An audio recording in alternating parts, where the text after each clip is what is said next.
The Chinese Commerce Ministry on Tuesday urged the United States to demonstrate sincerity in their trade discussions and work with China to resolve any differences.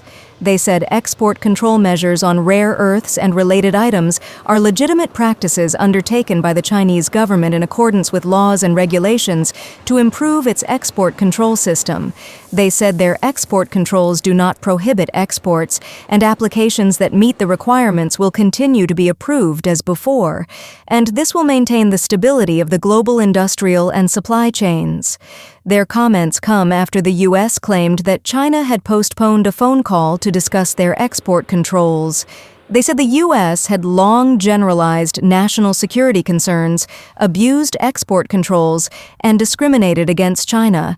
They said the U.S. should safeguard the hard-earned outcomes of their trade negotiations in recent months. And I can tell you it was highly inappropriate for them to... U.S. Treasury Secretary Scott Bessent told Fox News that both sides maintained substantial communications over the weekend, and more meetings are expected.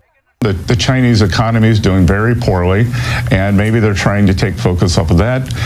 Two, China, as opposed to the United States is pushing for peace in the world. China is financing war. China purchases of Russian oil is financing the Russian war machine. They purchase Iranian oil, and we have been calling them out on that. So maybe it was to distract from that. And three, maybe it was a mistaken attempt to try to gain leverage before the two leaders meet in Korea in October. And I can tell you, trying to get leverage in front of a meeting with Donald Trump is a bad idea. It was a miscalculation, but we are communicating now. I am confident that we can move forward. He said U.S. President Donald Trump is on track to meet Chinese President Xi Jinping in South Korea in late October to straighten out their trade issues, which had de-escalated after breakthrough talks in Geneva, Stockholm, and Madrid over the past 5 months.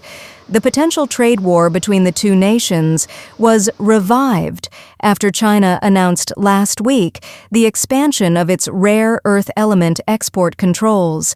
In response, the U.S. said it will impose additional 100% tariffs on Chinese goods into the U.S., along with new export controls on any and all critical software by November 1st.